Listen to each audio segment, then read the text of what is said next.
Chat, do you want to watch? Do you want to watch Mr. Javier Milei telling the WEF that they're naughty bad bastards and they should go to somewhere worse than where they are now? That they should feel bad, that they're mean and nasty bullies. All right, let's get on with it. Like all the best anime watching experiences, it is dubbed. Good afternoon. Thank you very much. Buenos tardes. I believe he was talking to you lot. Today, I'm here to tell you that the Western world is in danger.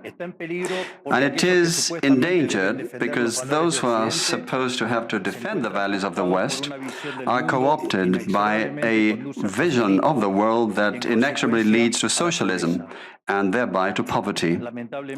Unfortunately, in recent decades, motivated by some well-meaning individuals willing to help others, and others motivated by the wish to belong to a privileged caste, the main leaders of the Western world have abandoned the model of freedom for different versions of what we call collectivism. We're here to tell you that collectivist experiments are never the solution to the problems that afflict the citizens of the world. Rather, they are the root cause. Do believe me. Yeah. They're never a solution. They are only the root cause. It's not even that they don't solve the problems. They are the source of the problems. And usually that's true. There aren't that many problems that we deal with these days that aren't man-made. No one better placed than us, Argentines, to testify to these 2 points. When we... Zenman says it gets good later. We'll get to it. But yes, I'm guessing that he wouldn't want to front-load his half-hour speech with "you're all cunts," which is fine by me. We'll build up. Adopted the model of freedom back in 1860. In 35 years, we became a leading world power. And when we embraced collectivism over the course of the last 100 years, we saw how our citizens started to become systematically impoverished, and we dropped to spot number 140 globally. But before having the discussion, it would first be important for us to take a look at the data that demonstrate why free enterprise capitalism is not just the only possible system to end world poverty, but also that it's the only morally desirable system to achieve this. If we look at the history of economic progress, we can see how between the year 0 and the year 1800 approximately, world per capita GDP practically remained constant throughout the whole reference period. If you look at a graph of the evolution of economic growth throughout the history of humanity, you would see a hockey stick graph. Yeah. Now, is that just because of exponential growth? Because of the advancements of technology and the advancements of culture and society? Maybe. Or is it simply because our systems in the past never considered the notion that if you let people choose by their own devices what to do and to ration their resources individually, that it produces not only a better system than if you try and choose for them, but an exponentially better system, a drastically better system, an unimaginably better system to the people of pre-Enlightenment societies, even pre-Renaissance societies. I have often wondered, if you were put in the position of king in medieval Europe, let's say, would it be wise to start implementing modern ideas? Would it be wise to start implementing capitalism? I'm not sure it would, because I think it requires some degree of intelligence, some degree of, obviously people get it wrong a lot, but more intelligence than the average peasant would have. It requires a bit of a different structure of a society, but would it be worth it to pursue that? It might be. I'm not sure. Either way, he's completely right that once implemented, it really starts to pick up speed. Exponential function that remained constant for 90% of the time and which was exponentially triggered starting in the 19th century. The only exception to this history of stagnation was in the late 15th century with the discovery of the American continent. But for this exception, throughout the whole period between the year 0 and the year 1800, global per capita GDP stagnated. Now, it's not just that capitalism brought about an explosion explosion in wealth from the moment it was adopted as an economic system. But also, if you look at the data, what you will see is that growth continues to accelerate throughout the whole period. And throughout the whole period between the year 0 and the year 1800, the per capita GDP growth rate remained stable at around 0.02% annually, so almost no growth. Starting, yeah, that's pretty abysmal. I do see it as a large part of that period, if not almost all of it, was just humanity finding their feet, getting to the point that they were capable of capitalism. I'm not sure if that's true, but certainly that's what happened. That's the path that was taken. And 1800, that's about when the widely regarded Enlightenment started, which, of course, I don't disagree, has some drawbacks, ultimately. But you can't deny the exponential growth of very important things that it brings as well. Yeah, Matthias, that's sort of 1700s, perhaps. But you could argue, like, give it 50 to 100 years to actually get going, to actually implement its ideas. And, give them the benefit of the doubt on that one. In the 19th century, with the Industrial Revolution, the compound annual growth rate was 0.66%. And at that rate, in order to double per capita GDP, you would need some 107 years. Now, if you look at the period between the year 1900 and the year 1950, the growth rate accelerated to 1.66% a year. So you no longer need 107 years to double per capita GDP. But 66. And if you take the period between 1950... People have been saying that this guy is just chancing it. He's just an actor who figured, I'll pick up a chainsaw, say afuera a lot, and go be a politician. Hard to believe that now. Like, okay, maybe he just learned this speech. I'm not sure he did, though. I suppose it's possible. I suppose I should give that option its due. I don't get that impression. Besides, he didn't need to go to the WEF to say this. I do get the impression he actually does care. Yeah, what he's saying here is, I don't have the numbers in front of me, but I'm sure correct. And the year 2000, you will see that the growth rate was 2.1%. Again, the CAGR, which would mean that in only 33 years we could double the world's per capita GDP. This trend... The field has he got popular by making speeches like this, I'm sure. I didn't see it, but I'm sure. Zedman says, now, Milei is an economist. He was constantly hired by companies as economist. Cool, okay, that's a good pedigree. Especially for right now. I think there are some political situations where I'd say, an economist? Not sure. But dude, right now, that is exactly what Argentina needs. From stopping, remains well alive today. If we take the period between the year 2000 and 2023, the growth rate again accelerated to 3% a year, which means that we could double world per capita GDP in just 23 years. That said, when you look at per capita GDP since the year 1800 and until today, what you will see is that after the Industrial Revolution, global per capita GDP multiplied by over 15 times, which meant a boom in growth that lifted 90% of the global population out of poverty. We should remember that by the year 1800, about 95% of the world's population lived in extreme poverty, and that figure dropped to 5% by the year 2020. That is, by the way, incredible. I mean, literally to the extent that it's hard to believe, but it happened. Like, make no mistake, chat, whatever you think of liberalism or democracy, the systems which go hand in hand with capitalism almost every time, capitalism itself is the correct answer. And I strongly suspect liberalism and democracy are also the correct answer, that we have found the right way to run a society, that we have found the correct base models to run a society, and everything beyond that is just tweaking the variables of those models. In my opinion, liberal democratic capitalism is the correct model for a society. It's just a matter of tweaking it for the times. And we have talked, Chad, about the variations there, about what those words exactly mean, about whether you should even use the word capitalism, since it is so natural and basic to what humans do, to what any life does, really. Any life that's advanced enough. Still, classical liberal principles, a modern advanced form of democracy, and free market commerce. These are the systems that actually work. Almost none of the others do, or they're all worse, even if only just slightly. And they work well together as well. To the pandemic. The conclusion is obvious. Far from being the cause of our problems, free trade capitalism as an economic system is the only instrument we have to end hunger, poverty, and extreme poverty across our planet. The empirical evidence is unquestionable.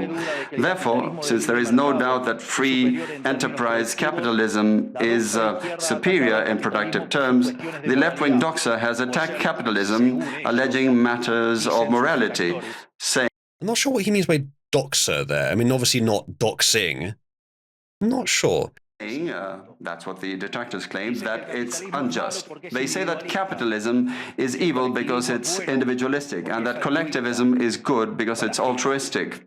Of course. It's complete fucking nonsense. To reiterate, chat, the word capitalism on its own, invented by socialists, but that doesn't mean it isn't useful, but I also don't think it's useful. Obviously, you can use it when you need to refer to it in such a way that people understand what you mean, but would you do so if you didn't have to get it across and make it simple? No. The better way to say it is trade or commerce, because you're talking about things that humans do, natural things, not an ideology, not a system. You're talking about a pattern of behavior which is natural to pretty much every human. In fact, I suspect that trade predated language, may have predated like depictions, like drawing, all kinds of very basic things. I suspect trade predated all of them. Trade is very, very basic, and it's very beneficial. And letting it be free offloads optimization work to each individual who are also the best at knowing their own situation. Free trade is such a no-brainer. Now, it doesn't solve every problem. I think that the free hand of the market is extremely powerful, but doesn't solve everything. So don't think of me as some acolyte here, chat. But most problems are very much best solved by the free hand of the market. Almost all, with some exceptions. And so to have the idea that it's a separate system it's a socialist dream, and it's nonsense. Socialism is not a competing system to capitalism. Socialism is merely the abjection, the dereliction of the duty that all life has to evaluate things, to organize things by value, to assess the value of things. It really goes down that simple, because it's even in the name. What is capitalism? At least according to them. It is using capital. It is using numbers to count value. And whether they would admit it, whether they know it or not, what socialists are denying is using numbers to count value. And in fact, they are denying differential value at all. Socialism is not just an alternative system to capitalism. It's not that at all. It is just the abandonment of the duty of being a life form in the universe who values value. It's so basic. That's why it doesn't work. It is presented as an alternative, as if capitalism is just an option. It's not. Capitalism is the way value is organized. Socialism is abandoning that job entirely. That's why it doesn't work at all. It's why it only causes horror whenever it's implemented. With the money of others. So they therefore advocate for social justice. But this concept, which in... And to be clear, there's all kinds of things in what socialists call capitalism, which are, yes, emergent naturally from those base ideas of simply counting value, but which don't have to. We can tweak things about capitalism. We can tweak things about trade. If you think that usury shouldn't be a thing, go ahead and advocate for it. That's not necessary to trade. It is emergent from it, but it doesn't have to be. You could outlaw it if you wanted to. If you think the stock market, if you think, whatever, just pick something. If you think insurance is something that's emergent from trade, because it is, but it's not right and it should be done, then advocate that it shouldn't be. That's fine. You can make configurations to the way trade is done. But trying to get rid of it entirely is just instant doom. I mean, you don't even have to mention the death that socialism has caused. You can explain why. The main impulse from socialism is people who don't understand that the universe is a harsh place and think that merely by denying the abstraction we use to deal with that harshness, that you can get rid of the harshness. It really is like preschool level reasoning. It really is like targeting the symbol rather than the symbolized thing it's pointing at. It is so... It's not just a bad idea. It's a category error. The developed world became fashionable in recent times. In my country has been a constant in political discourse for over 80 years. The problem is that social justice is not just, and it doesn't contribute either to the general well-being. Quite on the contrary, it's a... Social justice is a name for, I mean, this is slightly abstracted, but it is essentially completely true. It's a name for what Mao described as, I think it was the constant rebellion. I mean, obviously it's translated, so I guess I can call it whatever I want, and it's kind of accurate. But the idea was that especially children, youths, should be kept in a constant state of feeling that they were rebelling against a corrupt establishment, and thus would constantly reinforce socialism by the same inhuman agitation that got it into place in the first place.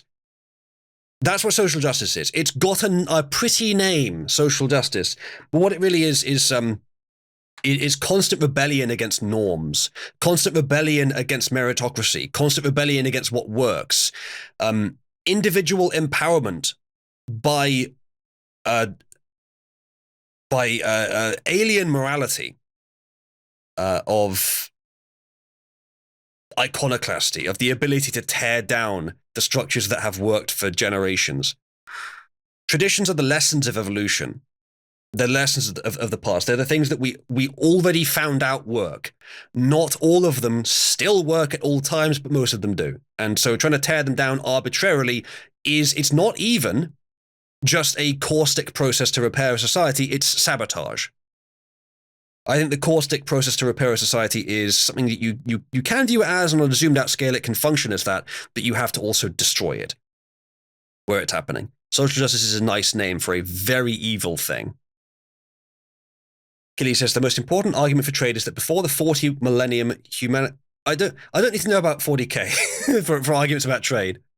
An intrinsically unfair idea because it's violent. It's unjust because the state is financed through tax, and taxes are collected coercively. Or can any one of us say that they voluntarily pay taxes, which means that the state... Taxes are collected coercively, yes, but it's a little unfair to say that they are theft. Now, this depends on the kind of tax. I know there's a lot of libertarians who will disagree. Some forms of tax, I think, are essentially theft, but it's not right to say all taxes are necessarily theft. You are paying for something. Even if you're living out independently in the woods, surrounded by no one, on your own, well, at least those woods are not Russian woods. At least you're not subject to Russian laws, assuming that you're in the US. At least they're not Chinese woods. At least the Chinese aren't coming to your house and killing you. Instead, your own feds are. Of course, sometimes that does happen. It shouldn't.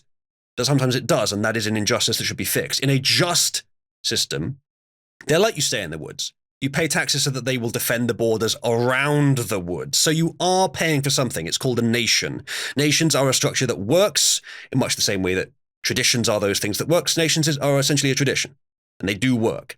So you are paying for something, and if the state did not require you to give them some amount of money, then they couldn't do the very basic things a state needs to do. Individualism is very much the right way to focus, but you do need a little bit of collectivism as well. Just a little bit. You need to have a nation. It needs to have a military. It needs to require its people contribute to the collective, even just a little bit. Obviously, that can go way too far, and I think in most places now it has. But that's why you're seeing a resurgence against it. Is financed through coercion, and that the higher the tax burden, the higher the coercion, and the lower the freedom. Zenman, collectives are extremely more powerful than individuals. So if you're defending your land, fair enough, but try defending it from an invading army. You will just not be able to. But your nation will be able to. I'm not I'm not trying to argue this from nothing. I'm not trying to argue this from scratch. I'm not introducing you to the concept of nations and proposing it as this new idea. I'm telling you that this is the model that has been proven and selected for over the course of thousands of years. This is how power works. And that's what you're paying for with taxes. Now, I think you've got to be careful with how you tax people. Obviously, there's different ways that taxes work. And I think that value-added tax on non-essentials is a good way of doing it. There's lots of forms of taxes that are just wrong. And I would say that those are, whether they're technically theft or not, they're wrong. Those who promote social justice, the advocates, start with the idea that the whole economy is a pie that can be shared differently. But that pie is not a given. It's wealth that is generated in what Israel Kirzner, for instance, calls a market discovery process. If the goods or services of what he's talking about here, the idea of it being a pie, I think that there is a general conception in the West that Western nations just have wealth and can do with it whatever they want. That is very much not the case. It is generated consistently by the process, which requires meritocracy, it requires constant struggle, it requires constant effort to maintain. And then the way that money is distributed has to be, as part of that meritocratic system, in like proportion to the means that generate it. Otherwise, it will not be generated anymore. And so it is not a pie, and the collective does not have the right to anyone's money, except, as I said, an amount reasonable to maintain the collective. Other than that, it is the individual's right to do with it what they see fit. Obviously, he's talking about specifically the economic side of social justice here. Or it seems to be straying a little bit into socialism as well, which I guess it is, of course.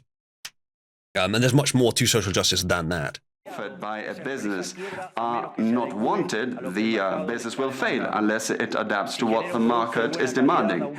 If they make a good quality product at an attractive... I love how Milei is here at the World Economic Forum, teaching them basic capitalism. I think they need it. Price, they will do well and produce more. So the market is a discovery process in which the capitalists will find the right path as they move forward. But if the state punishes capitalists when they're successful and gets in the way of the discovery process, they will destroy their incentives, and the consequence is that they will produce less, the pie will be smaller, and this will harm society as a whole. So here's something interesting, chat. If you think of a dictatorship, where the people who run in the dictatorship assume that they already know what all the correct settings to put their society in are. You've got 1,000 levers in front of you, and they reckon they know what the right position to put all those levers in is. Okay, fair enough. They get elected, they get into power, they put the levers into that position, and it works. It works. It turns out they were pretty close to the money. It works. For a while. Temporarily, until things change. And then they need some notion of how to set it to a better position, which levers to put into which position. Well, they try things and it gets worse. They try more things, it gets worse. And before you know it, millions are dead and things are much worse. That is one way it could go, a way it often goes, doesn't have to, but often. What you need is not a correct answer. That's not enough. In fact, it's dangerous. A correct answer to everything is dangerous, even if it is correct. What you need is a system that converges towards the truth, even if it's not there yet. Even if it's slower to get to the truth than a correct answer, if you have that convergence, if it's a naturally converging system towards the truth or towards something useful, that's what you need. And this is why I talk about indirection in politics. This is why I talk about people thinking that they can just put themselves or their ideas on the throne and solve everything. Or people that think that getting rid of one race will solve everything, even if that race is a problem, by the way. Even if it works, it won't work forever, and you need systems that converge towards the correct answer. Best way to do that is to let people sort it out for themselves. That is one way that I would argue for democracy. It's one way that I would argue for free trade. And it's one way that I would argue for classical liberal principles. It's not enough to have the right answer today. You need to have the right answer every day, even if it takes longer to get to it. It's the serious political philosophical posturing with the plank face. Yeah, I agree. But hey, you know, I am a man of the people. I am audience funded, and what am I if not willing to cover my face with a stupid plank because chat asked me to?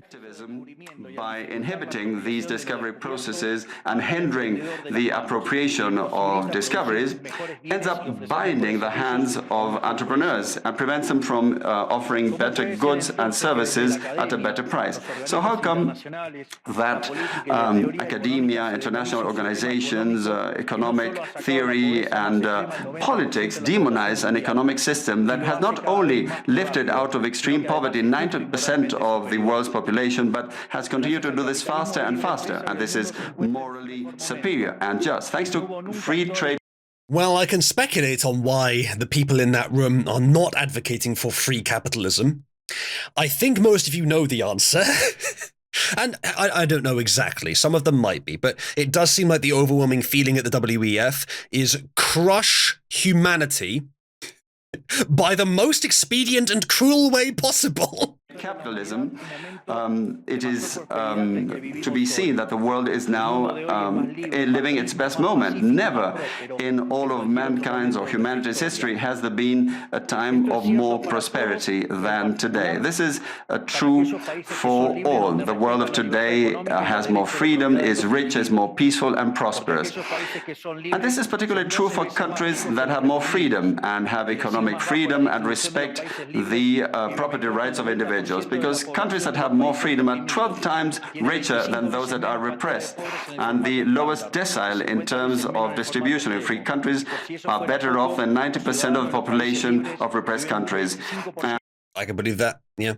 Now, obviously, that depends on your definition of free and repressed. Very much depends on that. But given a reasonable definition, I would not be surprised at all if it really is that much better.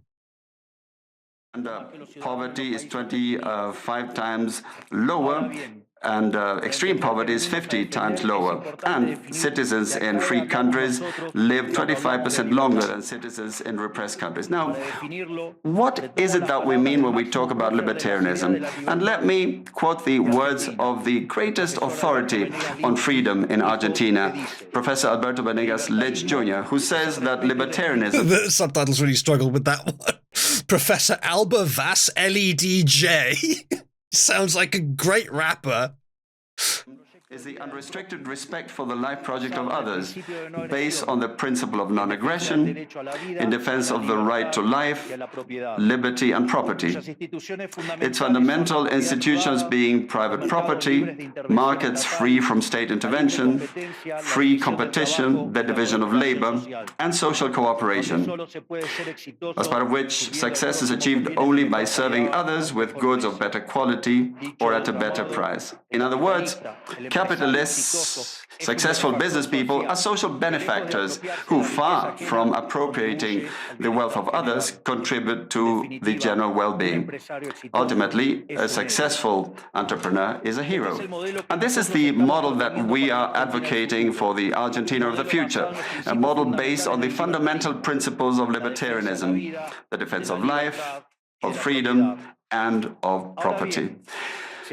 Now, if free enterprise capitalism and economic freedom have proven to be extraordinary instruments to end poverty in the world, and we are now at the best time in the history of humanity, it is worth asking why I say that the West is endangered. And I say this precisely because in those of our countries that should defend the values of the free market, private property, and the other institutions of libertarianism, sectors of the political and economic establishment, some due to mistakes in their theoretical framework and others due to a greed for power, are undermining the foundations of libertarianism, opening up the doors to socialism and potentially condemning us to poverty, misery and stagnation. It should never be forgotten that socialism is always and everywhere an impoverishing phenomenon that has failed in all countries where it's been tried out. It's been True, but moreover, I would say that no system produces greater wealth inequality between the richest and the poorest than socialism. Exactly what that system aims to prevent, or purports to want to prevent. Failure economically, socially, culturally, and it also murdered over 100 million human beings. The essential problem in the West today is not just that we need to come to grips with those who, even after the fall of the Berlin Wall and the overwhelming empirical evidence, continue to advocate for impoverishing socialism. But there's also our own leaders, thinkers, and academics who, relying on a misguided theoretical framework, undermine the fundamentals of the system that has given... What number did he give, sorry? The number for the number of deaths in socialism, obviously it's going to be very variable depending on what your definition is. I've seen numbers from as little as 40 million to as many as 150 or maybe even 200. Probably somewhere in the middle, obviously depends on the definition, but 100 million is the generally accepted death toll of socialism as far as I've seen. Obviously socialists aren't too happy with that definition, but that's what I've seen used. Either way, too fucking many, and often for really stupid reasons. Like, those deaths are not just, we had a bad year this year. Those deaths are, we implemented policies which are the direct opposite of the policies that obviously work. Lysenkoism, for example. We were running a fun little experiment where we try and do the exact opposite of what farmers have been doing for thousands of years. Oh look, millions died. Can't put them on the number though, because that's just like a bad harvest in a capitalist system. No, it fucking isn't. No, it really isn't. A direct consequence of socialist ideology which goes directly against the norm of the last 1,000 years or the last X years of how things are done. The notions of socialism which defy those things that work, where you use those things as your metric, the number is still many, many millions. Indeed, Keith. But it's an example I like because it's so stupid. Generally speaking, Mao is attributed the most deaths, though to be fair, he was working with Asians, and they are, by default, numerous. Stalin was attributed the second most. Similar story there. And then you go down from there. Hitler's like fourth or fifth, roughly. Funnily enough, I did the maths on this at some point. If you use 60 million for Stalin and 15 million for Hitler in terms of kills, and that's a little unfair because some of those kills for Hitler were involved in the war. That assumes you're blaming Hitler for all the deaths in the war, which is kind of fair, but it's also not really how you do it generally when you count these numbers. But even if you allow for that, what you end up with there is that Stalin not only killed faster, like at a higher rate. He didn't just kill more, he killed at a faster rate. So per year, he killed more than Hitler did. Even though he was in power for like 60 years, or him personally wasn't 60 years, but, you know, for longer than Hitler, I think. I mean, Hitler was 12 years? I think Stalin was more than that. And yet Stalin killed faster than Hitler did. So it's not like the hatred of the Nazis specifically, whilst permitting socialism, there's no justifying it. It is just one side. And it's been so normal for so many years in the West. But that is not right. It's not because there's anything to it. In this case, now usually if something is normal, there must be something to it, but we are intelligent specifically so that we can reject that when it's wrong. And this is one time where it's wrong. I believe that that bias has somehow persisted throughout the West, and it's never been true that socialism is any better than fascism or National Socialism. In fact, they are essentially the same. Obviously, they do have their differences, but the parts that I object to are mostly the same. And they are the same in very many ways. There's also our own leaders, thinkers, and academics who are relying on... Honestly, Kaiserholt, the nationalism was not the problem with Hitler. The nationalism, he took it too far. You know, the idea of ultra-nationalism, I kind of like the use of that word because it separates it from nationalism, where ultra-nationalism is the worship of the state and the edification of the state as the overarching superior authority. an authoritarian system, but more so a collectivist system. The problem with his system was less so that nationalism, and more so the aspects of it which were socialist. The socialism is where the collectivism and the authoritarianism primarily come from. The nationalism is the way they are directed, I guess. But either way, it's that breaks it. Or perhaps the better way to say it is that the aspects of Hitler's regime which were bad, the collectivism and the authoritarianism, are present in every form of socialism, but not every form of nationalism. Perhaps that's a better way of saying it. So everything wrong about Hitler's system is also wrong about socialist systems, but isn't wrong about nationalist liberal systems. On a misguided theoretical framework, undermine the... That's a good point, Somnus. You can just chalk up the death toll of fascism as well on the death toll of Marxism. Pop on another 15 million, or however you're counting it. Fundamentals of the system that has given us the greatest expansion of wealth and prosperity in our history. The theoretical framework to which I refer is that of neoclassical economic theory, which designs a set of instruments that unwillingly, or without meaning to, ends up serving the intervention by the state, socialism, and social degradation. The problem with neoclassicals is that the model they fell in love with does not map reality, so they put down their mistakes to supposed market failures rather than reviewing the premises of the model on the pretext of a... There's a lot of truth to this. I believe what he's talking here is what's often referred to as neoliberalism, and to a certain extent neoconservatism. Largely, what do you call it? Keynesian, interventionist and state-led economic policy, which I don't think they are worthless. I don't think that they should be completely counted out, because as I've mentioned before, though I am largely libertarian, I also do believe that you need some measure of collectivism, even if it is quite minimal. You need a state, you need standards, and a state should sometimes exercise power to position itself wisely against other states. And at the most extreme, at the greatest need, that could override the market, and that would be okay if it was really the right thing to do. You need leaders who are smart enough to make those decisions, who are wise enough to make those decisions, or wise enough to be careful either way, even if they do make the wrong decision, to then be more careful next time. And we haven't had those for a long time, perhaps ever, but we live in hope that we shall restore that, or perhaps bring it about for the first time.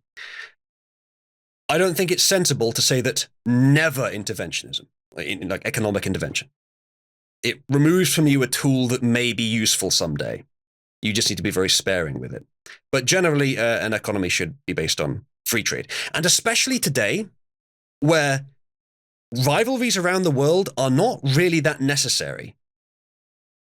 Where, for example, the rivalry between the US and Russia, I don't feel is as necessary as the establishment are making it. The rivalry between the US and China is more necessary than the establishment is making it, and that is probably because China has too much power over the US market, specifically because of Western government interventionism, market interventionism. So a more free market and a more minimal and ideally sensible state control would solve both of those problems and make the entire world richer. Supposed market failure, regulations are introduced which only create distortions in the price system, prevent economic calculus, and therefore also prevent saving, investment and growth. This problem lies mainly in the fact that not even supposedly libertarian economists understand what the market is, because if they did understand, it would quickly be seen that it's impossible for there to be something along the lines of market failures. The market is not a mere graph describing a curve of supply and demand. The market is a mechanism for social cooperation where you voluntarily exchange ownership rights. Therefore, based on this definition, talking about a market failure is an oxymoron. Hadn't thought about that before. I will mention, chat, that economics is not my main area. So I hadn't thought about that. Maybe I give that some thought. The idea that market failures are never the result of capitalism or of market transactions themselves. I infer from what he's saying that he thinks they're always the result of intervention of the state. Maybe. I have, of course, heard the theory that you do not get monopolies without state distortions. And again, maybe. I'm not sure about that. No market failures. If transactions are voluntary, the only context in which there can be a market failure is if there is coercion. And the only... People can make bad decisions on a large scale, and those bad decisions can compound voluntarily. I'm not sure I agree with you here, Milei. Not sure I agree with you, but I'll listen. One that is able to coerce generally is the state, which holds a monopoly on violence. Consequently, don't get me wrong, the state meddling is a great way to cause market failure. I'm not doubting that. Just that I don't think it's the only way. If someone considers that there is a market failure, I would suggest that they check to see if the state intervention involved. And if they find that that's not the case, I would suggest that they check again, because obviously there's a mistake. Market failures do not exist. An example of these so-called market failures described by the neoclassicals are the concentrated structures of the economy. However, without increasing returns to scale functions, whose counterpart are the concentrated structures of the economy, we couldn't possibly explain economic growth since the year 1800 until today. Isn't this interesting? Since the year 1800. Here's a basic explanation of why trade is good. If you and your, a couple of people in the Neolithic tribe kill a wild boar, they do not have the capacity to eat all of it themselves. So they value the remaining boar less than someone else would, someone else who's hungry. Maybe that person who's hungry didn't spend their time hunting, spent their time getting something else, fashioning a spear. What you have there is it's just beneficial. It's just good. There's no downside to those people trading those goods. Meat for spear. The spear helps them to get the next pig, and the other guy gets to eat while he makes more spears. It is just beneficial. That's the power of trade.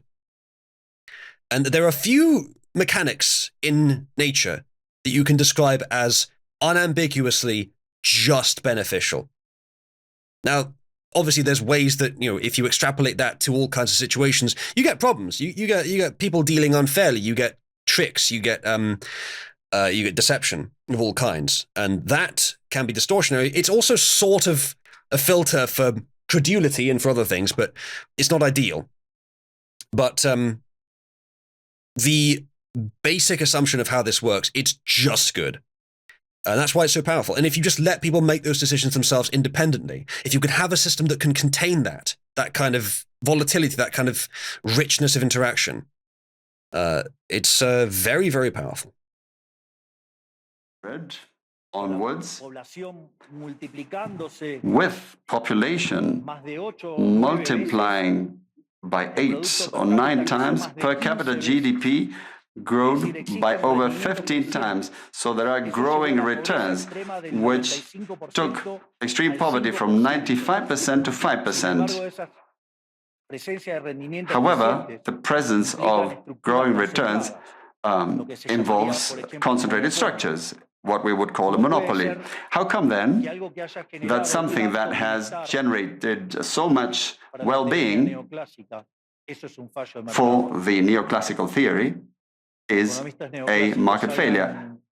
Neoclassical economists think outside of the box. When the model fails, you shouldn't get angry with reality, but rather with the model and change it. The dilemma faced by the neoclassical model is that they say they wish to perfect the functioning of the market by attacking what they consider to be failures. But in so doing, they don't just open up the doors to socialism, but also go against economic growth. It's a fair idea, though, that if they have an idea they think works and they are rigidly attached to it, and then it fails, they blame reality, and which essentially means they change everything except their system. Now, on the small scale, that is stupid and should never be done. But if you zoom out and look at it from a large scale, I do see that as humans trying everything to make an idea work on the off chance that this idea might be the next great innovation. And I think that should be done, because most new ideas are bad, but we have to keep having new ideas, and we have to keep trying new ideas. And the only way to actually try a new idea in such a way that you know whether it works or not is the empiricism of doing it. So I do kind of understand why these ideas were tried, but they have been tried.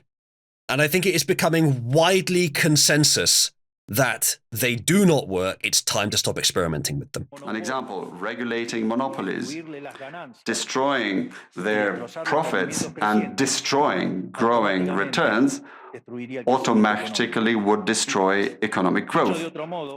In other words, whenever you want to correct a supposed market failure inexorably, as a result of not knowing what the market is, or as a result of having fallen in love with a failed model, you are opening up the doors to socialism and condemning people to poverty. However, faced with the theoretical demonstration that state intervention is harmful and the empirical evidence that it has failed couldn't have been otherwise, the solution to be proposed by collectivists is not greater freedom, but rather greater regulation, which creates a downward spiral of regulations until we're all poorer and the life of all of us depends on a bureaucrat sitting in a luxury office. Given the dismal that's what it does. Failure of collectivist models and the undeniable advances in the free world, socialists were forced to change their agenda. They left behind the class struggle based on the economic system and replaced this with other supposed social conflicts which are just as harmful to life as a community and to economic growth. The first of these new battles was the ridiculous and unnatural fight between man and woman. Libertarianism already provides for equality of the sexes. The cornerstone of our creed says that all humans are created equal, that we all have the same unalienable rights granted by the Creator, including life, freedom, and ownership. I don't want to go into it now because it's kind of fucking annoying to have to keep saying it, but equality is such a minefield of different definitions and interpretations. I recommend just not using it at all. I once tried to list them, and I found, I think it was either 7 or 9 different forms of the word equality which are used actively in politics today. And they're all kind of different from each other. Some of them make sense. Equality under the law makes perfect sense. Equality of opportunity almost entirely makes sense. I possibly entirely. There are a few others. The assumption of equal rights and stuff like that. But natural equality, assuming that people are born with equal value, not necessarily. Genetics exist, and obviously value is dependent on environment, but it can vary. You can have people born with better traits than others, depending on better, obviously subjective, but kind of obvious most of the time. And equality of outcome certainly is a bad one. So I just wouldn't use the term at all. Say what you mean. Or specify equality of opportunity, equality under the law. Specify. All that this radical feminism agenda has led to is greater state intervention to hinder the economic process, giving a job to bureaucrats who have not contributed anything to society. Examples, ministries of women or international organizations devoted to promoting this agenda. Yep. Another conflict presented by socialists is that of humans against nature, claiming that we human beings damage the planet, which should be protected at all costs, even going as far as advocating for population control mechanisms or the bloody abortion agenda. Unfortunately, these harmful ideas have taken a strong hold in our society. Neo-Marxists have managed to co-opt the common sense of the Western world, and this they have achieved by appropriating the media, culture, universities, and also international organizations. The latter case is the most serious one, probably, because these are institutions that have enormous influence on political and economic decisions.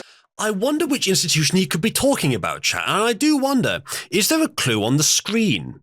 Of the countries that make up the multilateral organizations.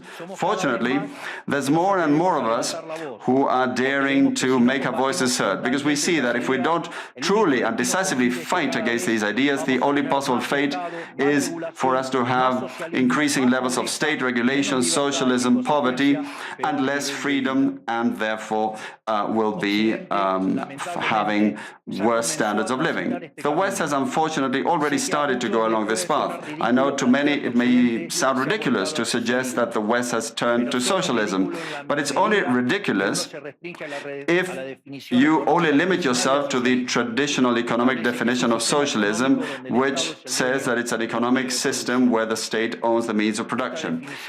This definition, in my view, should be updated in the light of current circumstances. Today, states don't need to directly control the means of production to control every aspect of the lives of individuals.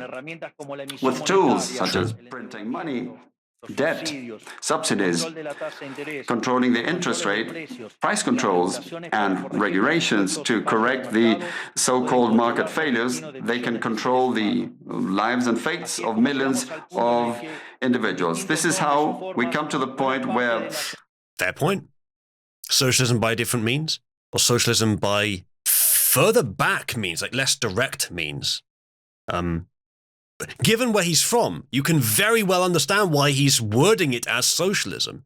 Maybe that's not the best word for it, but hell, maybe that is exactly the best word for it.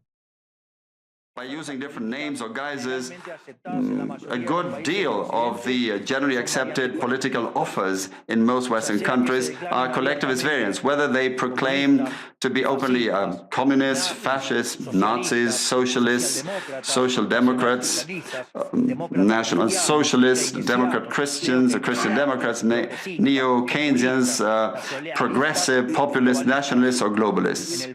At bottom, there are no major differences. They all say that the state should steer all aspects of the lives of individuals. They all defend a model contrary to that one which led humanity to the most spectacular progress in its history. We have come here today to invite the rest of the countries in the Western world to get back on the path of prosperity, economic freedom, limited government, and unlimited respect for private property are essential elements for economic growth. And the impoverishment produced by collectivism is no fantasy, nor is it an inescapable fate. But it's a reality that we Argentines know very well. We have lived through this, we have been through this, because as I said earlier, ever since we decided to abandon the model of freedom that had made us rich, we have been caught up in a downward spiral, as part of which we are poorer and poorer day by day. I want you to consider, chat, and again, note how alien this concept was 10 years ago.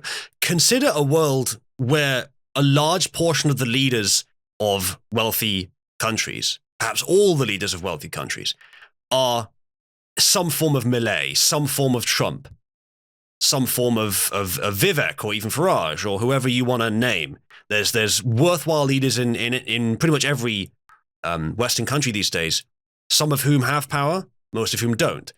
Just imagine how much better the world would be at the moment with what we need, with these kinds of people in positions of power. I do think that the ideas that he's proposing are the correct ones at the moment for Argentina, and generally the correct ones overall, though it is possible that these would be an overcorrection in some circumstances. Same thing with Trump. Same thing with the other leaders I mentioned. It sounds like I'm daydreaming or whatever, but this is very much possible. The changes that we've seen in the last 10 years to politics are in that direction, and they have been rapid. It's not impossible. It's not even difficult to conceive that in 10 more years, we will have a golden age due to these adaptations to the problems of today. It is possible. Doesn't even require violence. So this is something we have lived through, and we are here to warn you about what can happen if the countries in the Western world that became rich. The voting is getting things done. The only exceptions are where vote rigging happens. And the solution to that, well, if it has to be violence, then in Minecraft, so be it. Because that is a violation of basic rights. And in classical liberal ideology, I believe that justifies and in fact obligates direct response. Through the model of freedom, stay on this path of servitude. The case of Argentina is an empirical demonstration that no matter how rich you may be or how much you may have in terms of natural resources. To be clear, we already win in terms of voting in several Western countries. It may be that in much more than we think, we already win if the voting is clearly performed and fairly performed. We know that in the US, we already win when the votes are not rigged. We can see in Argentina, currently, we win when the votes are not rigged. Even in the UK, the problem that we have isn't a lack of will of the people, and our votes aren't really rigged. The problem is there's currently no charismatic figure coming forward to do something about it. The closest we have is Farage, who is pretty good, not quite a Trump or a Milei, but he would be my choice, though I do disagree with him on some things. We have the will here from the people, and I do think the voters are on our side for most of these issues in my country. Same thing for plenty of Europe. A little less for Western Europe, but still, and there's some countries that are more so. Probably Canada as well. I wouldn't doubt that their votes are quite rigged. So don't imagine that voting is the problem, that voting is ineffective. Voting is our advantage. The only reason it's not working is because it is being directly suppressed in most cases. Indeed, Nakalina, it is a bit different here. We don't have the exact same system here as in the US. There are still problems to overcome there. But I still think it could be done. The votes were rigged for the opposition to Milei, and we still, yeah, exactly. As Zeman says, if you're correct, the vote was rigged, which I suspect you are, Zeman, against Milei. Imagine how many of the public, what proportion of the public actually did vote for Milei. Honestly. 60, 70, 80% of voters. And it's probably a similar, not exactly as high, because Argentina is a pretty desperate situation, but it's going to be a similar majority proportion in terms of it being a majority in most Western nations for these kinds of ideas. I had a graph actually as a meme, a little, a graphic, showing just as a reminder, just a very simple reminder, an example of this. If you look at a map of the UK and you look at the regions that voted Remain and the regions that voted Leave, all of Scotland and all of Northern Ireland voted Remain. London voted Remain. Everywhere else voted Leave. All of England, every single region of England voted Leave, except London. For quite a long time. Even if you talk to the average person, maybe in your family, and they aren't aware of the tip of the spear issues that we talk about here. They're not aware of the Great Reset, and they're not aware of how subversive normalization propaganda. They're not aware that most of the press is evil. They still agree on most of these issues. They still feel it's right on most of these issues. Our problem has never been that our ideas do not inspire people, are not popular. Or at least it hasn't been that for several years.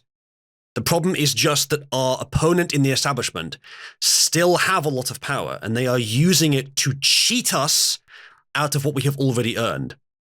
That's part of the game as well. Once we beat them, we'll be inoculated to them for quite a long time. So don't ever doubt that we have the material to do this. It's just about getting it over the line.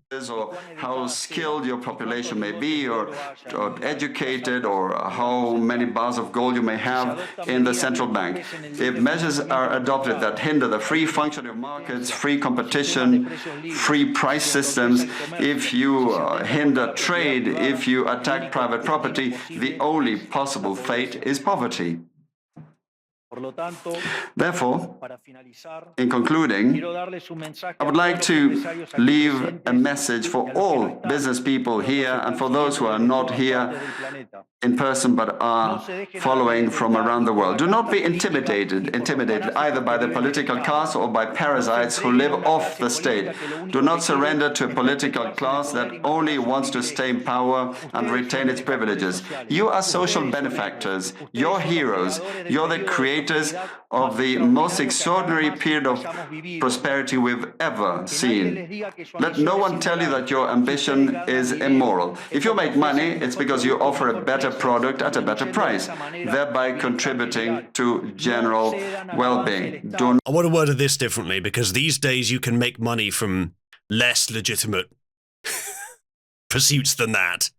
And it does kind of sound like he was talking to the audience there, who he has in fact just said are parasites, but many of them may interpret his words as being about them. I think I would have been a bit less ambiguous there. Not surrender to the advance of the state. The state is not the solution. The state is the problem itself. You are the true protagonists of this story. And rest assured that as from today, Argentina is your staunch, unconditional ally. Thank you very much, and long live freedom. Damn it. I think the people in this room, I know what he meant, but I wouldn't have done what he did at the end where he was addressing second person you, because especially if the people in this room were asleep at the wheel, now they think he was lauding them, which he wasn't. He just called them fucking parasites because that's what they are. At least that's what they seem to be. He was talking there directly to the people after calling these lot parasites. So I would have worded that differently. But generally, yeah, well said. I think he's right on that. Yes, Zenman, I agree. He was using the WEF to talk to the people. I agree. Still, it wouldn't have been hard, I don't think, to avoid that. I mean, you could just say, you, the people, every time. You, the people of the world. You, the honest, hardworking people. Something like that. Every time a different one, so it's clear he's not talking about the people in this room. You, the people, and not the bureaucrats. You, the people, and not the NGOs. You, the people, and not the state. I would have done that every time. It's a bit longer, but it's very clear and really gets the point across. When you repeat something, it makes it more memorable. Yeah, I agree. I enjoy this new trend of neo-politicians telling globalists to fuck off. It's satisfying. This is the future that we can have. Keep pushing as we are. Maintain vigilance. We can unironically have a golden age. We are like, the more I see, the more data I gather about how our societies are progressing, the more it lines up exactly with the expectations I have for the natural process of the end of a period of stagnation and decay and the beginning of a period of rejuvenation, which may indeed, if we are lucky, lead to a golden age. Which is why I call Cabal Golden Age Cabal, partly to differentiate it from other cabals, but mostly because I think that's what we're working for here, and I think it's achievable. That is the end of Afuera to the WEF.